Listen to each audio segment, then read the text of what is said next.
নমস্কার বন্ধুরা, তিতলি রান্নাবান্না চ্যানেলে আপনাদের স্বাগত। আজকে আমি করে দেখাবো পুঁই শাক দিয়ে মাছের মাথার ঘন্ট।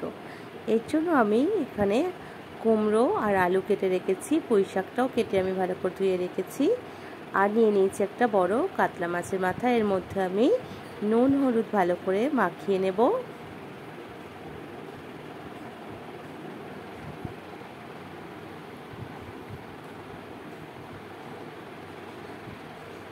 কড়াই গরম হয়ে গেছে, আমি তেলটা দিয়ে দিলাম। এরপর আমি মাথাগুলো ভেজে নেব।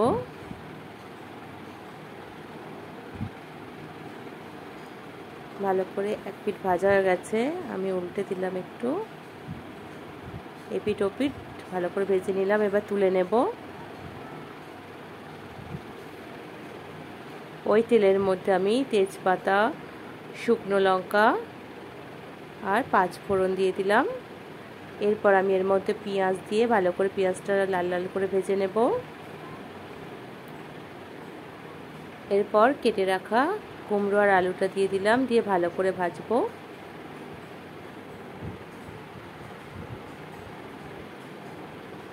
এর মধ্যে আমি একটু আদা বাটা দিয়ে দিলাম আর কেটে রাখা কাঁচা লঙ্কা দিয়ে দিলাম, দিয়ে আমি আবারও ভাজতে থাকবো।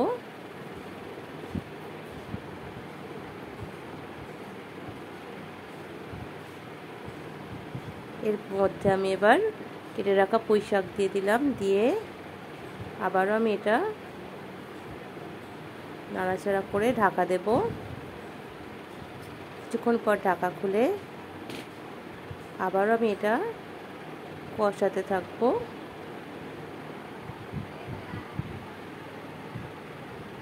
দেখুন সবজিগুলো ভাজা হয়ে গেছে। আমি এর মধ্যে এবার একে একে স্বাদ মতো লবণ, হলুদ গুঁড়ো, জিরে গুঁড়ো,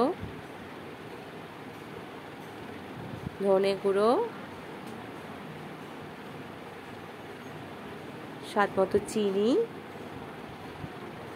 দিয়ে ভালো করে কষিয়ে নেব।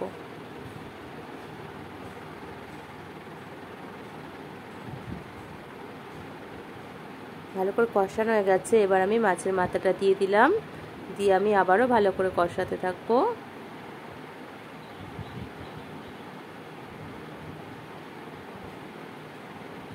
একটু ভেঙে দিলাম মাছের মাথাগুলো।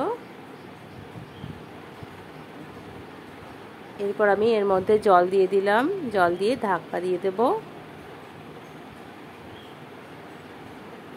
10-15 মিনিট পর ঢাকা খুলে দেখবো আমি সিদ্ধ হয়েছে কিনা। দেখুন প্রায় হয়ে এসছে, আমি আরও কিছুক্ষণ কষাতে থাকবো।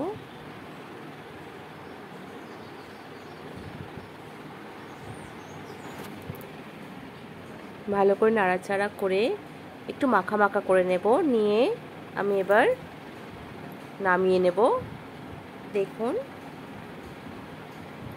আমি নামিয়ে নিয়েছি। রান্নাটা যদি ভালো লাগে আমার চ্যানেলটিকে লাইক, শেয়ার অ্যান্ড সাবস্ক্রাইব করে দেবেন।